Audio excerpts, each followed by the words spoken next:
ଆଚ୍ଛା କହିଲେ ଦେଖି କୋଉମାନେ କୁନ୍ଦୁରି ଖାଇବାକୁ ଭଲ ପାଆନ୍ତିନି ଆଉ କୋଉମାନେ ଆକୁ ଘରକୁ ନ ନେଇକି ଆସନ୍ତି। ନମସ୍କାର, ସୋପୁଟ ରେସିପିକି ଆପଣ ସେମିତି ସ୍ୱାଗତ ଜଣାଉଛି। ଆଜିର ଏଇ କୁନ୍ଦୁରିର ରେସିପିକୁ ଥରେ ଦେଖିଲା ପରେ ନିଶ୍ଚୟ ଆପଣ କୁନ୍ଦୁରିକୁ ଭଲ ପାଇବେ ଆଉ ତରକାରୀଟା ଏତେ ଟେଷ୍ଟ ଲାଗିବ ଆପଣ ସପ୍ତାହକୁ ଥରେ କି ଦିଥର ନିଶ୍ଚୟ ବନେଇବେ। ତେବେ ଡେରି ନ କରି ଚାଲନ୍ତୁ ଆଜି କୁନ୍ଦୁରିର ସୁଆଦିଆ ରେସିପିଟା ବନେଇବା, ଯୋଉଟା କି ଝଟପଟ ବନିକି ରେଡି ହେଇଯିବ ଆଉ ଟେଷ୍ଟ ପୁରାପୁରି ଏକ ନମ୍ବର। ଏବେ ଦେଖିଲେ ନା ସବୁ ଜାଗା କୁନ୍ଦୁରିକୁ ଆମେ ଛୋଟ ଛୋଟ କରି ବଢିଆ ସେ କାଟିଦେଲେ, ମାନେ ଗୋଟେ କୁନ୍ଦୁରିକୁ 3 ପିସ୍ ହିସାବରେ କାଟିକି ରେଡି କରିଦେଲେ। ଏବେ ଦେଖନ୍ତୁ ପୁରାପୁରି ଅଧା କିଲୋ ମୁଁ କୁନ୍ଦୁରି ନେଇଯାଇଛି ଆଉ ସବୁ ଜାଗା ପୁରାପୁରି 3 ପିସ୍ କରିକି କାଟିକି ରେଡି କରିଦେଇଛି। ଚେଷ୍ଟା କରିବେ କୁନ୍ଦୁରି ଟିକେ କଷି ଆଣିବା ପାଇଁ, ଯାହା ଫଳରେ ତରକାରୀଟା ଖାଇବାକୁ ଆଉ ଟିକେ ଟେଷ୍ଟ ଲାଗିବ। ଏବେ ଦେଖନ୍ତୁ ସବୁ ଜାଗା କୁନ୍ଦୁରି ଆମର କାଟିକି ରେଡି ହେଲା ପରେ ଏଠି ଗୋଟେ ବଡ ଆଳୁକୁ ବି ସେ କୁନ୍ଦୁରି ସାଇଜର ସବୁ ଯାକ ମୁଁ କାଟିକି ରେଡି କରିଦେଇଛି। ତା ସହିତ 2ଟା ବଡ ପିଆଜ ଆଉ କିଛି କଞ୍ଚା ଲଙ୍କା ନେଇଛି। କଞ୍ଚା ଲଙ୍କା ପକେଇବେ ତରକାରୀଟା ଆଉ ଟିକେ ଟେଷ୍ଟ ଲାଗିବ ଶୁଖିଲା ଲଙ୍କା ଅପେକ୍ଷା। ଏବେ ଦେଖନ୍ତୁ ସବୁ ଜିନିଷ ଆମର କାଟିକି ରେଡି ହେଇଯାଇଛି। ଗ୍ୟାସରେ ଗୋଟେ କଡେଇ ବସେଇବା, ମାତ୍ର 2 ଟେବୁଲ ସ୍ପୁନ ସୋରିଷ ତେଲ ପକେଇବା। ତେଲକୁ ପ୍ରଥମେ ବଢିଆ ସେ ଗରମ ହେବାକୁ ଦେବା। ତେଲ ବଢିଆ ସେ ଗରମ ହେଲା ପରେ ପ୍ରଥମେ ଭିତରେ କୁନ୍ଦୁରି ପକେଇଦେବା। ତା ସହିତ ଏଠି କାଟିକି ନେଇଥିବା ଆଳୁକୁ ମଧ୍ୟ ପକେଇଦେବା। ଆଳୁର ସାଇଜ ଟିକେ ଛୋଟ କରିବେ, ଯାହାଫଳରେ କୁନ୍ଦୁରି ସହିତ ସିଝିବାକୁ ଜଲ୍ଦି ଫଟାଫଟ ହେଇଯିବ, ବେଶୀ ସମୟ ଲାଗିବନି। କାରଣ ଯଦି ଆଳୁ ସାଇଜ ବଡ କରିବେ କୁନ୍ଦୁରି ଜଲ୍ଦି ନରମ ହେଇଯିବ, ଆଳୁ ସିଝିବନି। ତା ସହିତ ଏଠି ଅଳ୍ପ ଟିକେ ଲୁଣ ସହିତ ହଳଦୀ ଗୁଣ୍ଡ ଦେଇକି ସବୁ ଜାଗା ଆମେ ବଢିଆ ସେ ଗୋଳେଇ ଦେବା। ଗ୍ୟାସ ଫ୍ଲେମକୁ ପ୍ରଥମେ ବଢିଆ ସେ ହାଇ ରଖିବେ। କୁନ୍ଦୁରି ଆଳୁ ସବୁ ଯାକ ବଢିଆ ସେ ଗୋଳେଇ ସାରିଲା ପରେ ତାପରେ ଗ୍ୟାସର ଫ୍ଲେମ ମିଡିୟମ କରିକି ତାକୁ ଢାଙ୍କୁଣି ଦେଇକି ଘୋଡେଇ ଦେବେ 2 ରୁ 3 ମିନିଟ ପାଇଁ। ଏମିତି କୁନ୍ଦୁରି ଗୁଡିକ ବଢିଆ ସେ ସିଝିକି ଆମର ରେଡି ହେଇଯିବ। ଏବେ ଦେଖନ୍ତୁ 2 ରୁ 3 ମିନିଟ ହେଇଯାଇଛି, କୁନ୍ଦୁରି ଆଳୁ ବଢିଆ ସେ ସିଝି ଯାଇଛି, ହେଲେ ପୁରାପୁରି 100% ସିଝିନି, 50 ରୁ 60% ସିଝି ଯାଇଛି। ଏଇ କଣ୍ଡିସନରେ ଆମେ ଏଥିରେ ପକେଇବା ନେଇଥିବା ପିଆଜ। ପିଆଜ ଟିକେ ବଡ ବଡ କରିବା, ତା ସହିତ କଞ୍ଚା ଲଙ୍କାକୁ ଏମିତି ଗୋଟା କରିକି ମଝିରେ 2 ପିସ୍ ଲେଖା କରିଦେଇଛି, ଯାହା ଫଳରେ ତା ବାସ୍ନାଟା ପୁରାପୁରି ତରକାରୀରେ ଆସିବ।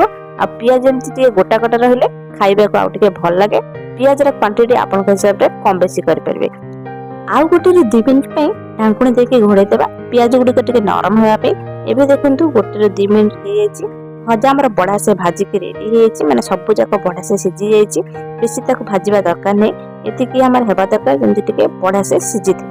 ଏବେ ଆମେ କଣ କରିବା, ଥାଳିକି ସବୁ ଯାକ ଭଜା ଗୁଡିକ ବାହାର କରିଦେବା ଆଉ କଡେଇ ପୁରା ଖାଲି କରିଦେବା। ଏବେ ଆମେ କଣ କରିବା, କଡେଇରେ ଆଉ 2 ଟେବୁଲ ସ୍ପୁନ ସୋରିଷ ତେଲ ଆଡ କରିବା। ଆପଣ ଚାହିଁଲେ ରିଫାଇନ ତେଲକୁ ମଧ୍ୟ ୟୁଜ କରିପାରିବେ। ଏବେ ସେଥିରେ ଆମେ ପକେଇବା ଅଦା ରସୁଣ ପେଷ୍ଟ। ମାତ୍ର 2 ରୁ 3 ଚାମଚ ହବ ଅଦା ରସୁଣ ପେଷ୍ଟ ମୁଁ ୟୁଜ କରିଛି। ତା ସହିତ ଅଳ୍ପ ଟିକେ ଜିରା ପ୍ରଥମେ ପକେଇ ଦେଇଛି। ଅଦା ରସୁଣ ପେଷ୍ଟକୁ ବଢିଆ ସେ ଆମେ କଣ କରିବା, ଗୋଳେଇବା।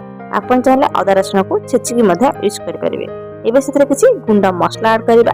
1 ଚାମଚ ଜିରା ଗୁଣ୍ଡ, ତା ସହିତ 1/2 ଟେବୁଲ ସ୍ପୁନ ଧନିଆ ପାଉଡର, ତା ସହିତ ଏଠି 1 ବଡ ଚାମଚର ବେସନ ପକେଇବେ, ଯାହା ଫଳରେ କୁନ୍ଦୁରିର ତରକାରୀର ଟେଷ୍ଟଟା ବହୁତ ଗୋଟେ ବଢିଆ ଆସିବ। ତା ସହିତ କିଛି କସ୍ତୁରୀ ମେଥି। ଏବେ ଆମେ କଣ କରିବା, ସବୁ ଯାକ ବଢିଆ ସେ ଗୋଳେଇବା। ଗ୍ୟାସର ଫ୍ଲେମକୁ ସ୍ଲୋ କରିକି ସବୁ ପ୍ରୋସେସ କରିବେ, ମାନେ ପୁରାପୁରି ଜଳିଯିବ। ଯଦି ଟିକେ ଲାଗି ଯାଉଛି ଏମିତି ତେଲ ଦେବେନି, ତା ବଦଳରେ ପାଣି ଟିକେ ଦେଇକି ସବୁ ଯାକ ମସଲାକୁ ବଢିଆ ସେ କଷିବେ। ଏମିତି କଷିବେ ଯେମିତି ବେସନର କଞ୍ଚା ବାସ୍ନା ଯିବ, ସେଥିପ୍ରତି ଟିକେ ଧ୍ୟାନ ଦେବେ। ଏବେ ଆମେ କଣ କରିବା, ପାଣି ଟିକେ ଦେଇକି ସବୁ ଯାକ ମସଲାକୁ ଆଉ 1 ରୁ 2 ମିନିଟ ପାଇଁ କଷିବା। ସବୁ ଯାକ ମସଲା ଆମର ଏଠି ବଢିଆ ସେ ବନିକି ରେଡି ହେଇଯାଇଛି, ବଢିଆ ଗୋଟେ ବାସ୍ନା ଆସିଲାନି। ଏବେ ସେଥିରେ ଆମେ 2ଟା ବଡ ଟମାଟୋକୁ ଗ୍ରାଇଣ୍ଡିଙ୍ଗ କରି ରଖିଥିଲି, ତାକୁ ଏଥିରେ ପକେଇ ଦେଇଛେ। ଆପଣ ଚାହିଁଲେ ଟମାଟୋକୁ ଛୋଟ ଛୋଟ ପିସ୍ କାଟିକି ମଧ୍ୟ ଏଠି ୟୁଜ କରିପାରିବେ। ଏବେ ଆମେ କଣ କରିବା, ସବୁ ମସଲାକୁ ବଢିଆ ସେ କଷିବା। ଟିକେ କଲର ଆସିବା ପାଇଁ ଆଉ ଟିକେ ହଳଦୀ ଗୁଣ୍ଡ ସହିତ ଅଳ୍ପ ଟିକେ ଲୁଣ ମୁଁ ପକେଇ ଦେଇଛି। ଆପଣ ଚାହିଁଲେ ଏଠି ଅଳ୍ପ ଟିକେ ଚିନି ପକେଇବେ, ଯାହା ଫଳରେ ତରକାରୀଟା ଆଉ ଟିକେ ବଢିଆ ଫ୍ଲେଭରଫୁଲ ଆସିବ। ତା ସହିତ ଏଠି 1 ଚାମଚ ଆମେ ଗରମ ମସଲା ୟୁଜ କରିଦେଇଛେ। ଏବେ ଆମେ କଣ କରିବା, ସବୁ ମସଲା ଗୁଡିକୁ ବଢିଆ ସେ ଗୋଳେଇ ଦେବା ଆଉ ତାକୁ ଢାଙ୍କୁଣି ଦେଇକି 2 ରୁ 3 ମିନିଟ ପାଇଁ ବଢିଆ ସେ କଷିବାକୁ ଦେବା। ଏବେ ଦେଖନ୍ତୁ 2 ରୁ 3 ମିନିଟ ହେଇଯାଇଛି, ଚାରିପଟୁ ବଢିଆ ସେ ତେଲ ଛାଡ଼ିଲାଣି। ମସଲା ଆମର ଏଠି ପରଫେକ୍ଟ ବନିକି ରେଡି ହେଇଯାଇଛି। ଏମିତି ହେବା ଦରକାର ଯେମିତି ତେଲ ପୁରାପୁରି ଉପରକୁ ବାହାରିବ, ତାପରେ ଜାଣିବେ ଯେ ମସଲାଟା ଏଠି ପରଫେକ୍ଟ ବନିକି ରେଡି ହେଇଛି।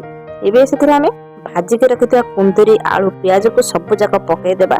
କୁନ୍ଦୁରି ଅଲରେଡି ଆମର ତ ସିଝି ଯାଇଛି, ଆଳୁ ବି ସିଝି ଯାଇଛି, ବେଶୀ ତାକୁ ସିଝିବା ଦରକାର ନାହିଁ। ହେଲେ ମସଲା ଉପରେ ପକେଇଛେ ମାନେ ଆଉ ଟିକେ ସମୟ ତାକୁ ବଢିଆ ସେ କଷିବା ମସଲା ସହିତ, ଯାହା ଫଳରେ ସବୁ ବାଇଟକୁ ଯେମିତି ମସଲା ପଶିବ। ତେଣୁ ବଢିଆ ସେ କଣ କରିବା, ଆମେ ତାକୁ ଢାଙ୍କୁଣି ଦେଇକି ଆଉ 2 ରୁ 3 ମିନିଟ ପାଇଁ କଷିବା। ଦେଖନ୍ତୁ ଏବେ 2 ରୁ 3 ମିନିଟ ହେଇଯାଇଛି, କୁନ୍ଦୁରି ସହିତ ମସଲା ବଢିଆ ସେ ପଶି ଯାଇଛି। ଏଠି ତାକୁ ବେଶୀ ପାଣି ଦରକାର ନାହିଁ, ପୁରାପୁରି ଏମିତି ଜୁକଜୁକିଆ କରିବା। ପଖାଳ ହଉ କି ଗରମ ରୁଟି ହଉ କି ଭାତ ଯୋଉଥିରେ ଖାଇଲେ ବହୁତ ହି ବଢିଆ ଟେଷ୍ଟ ଆସିବ। ତା ସହିତ ଉପରେ କିଛି ଧନିଆ ପତ୍ର ପକେଇଦେଲି। ଏବେ ଗରମା ଗରମ କୁନ୍ଦୁରି ଆଳୁ ପିଆଜ ଏଇ ତରକାରୀଟା ବନିକି ରେଡି ହେଇଛି। ଆପଣ ଆକୁ କି ନାଁ ଦେବେ କମେଣ୍ଟ ସେକ୍ସନରେ ନିଶ୍ଚୟ ଜଣେଇବା।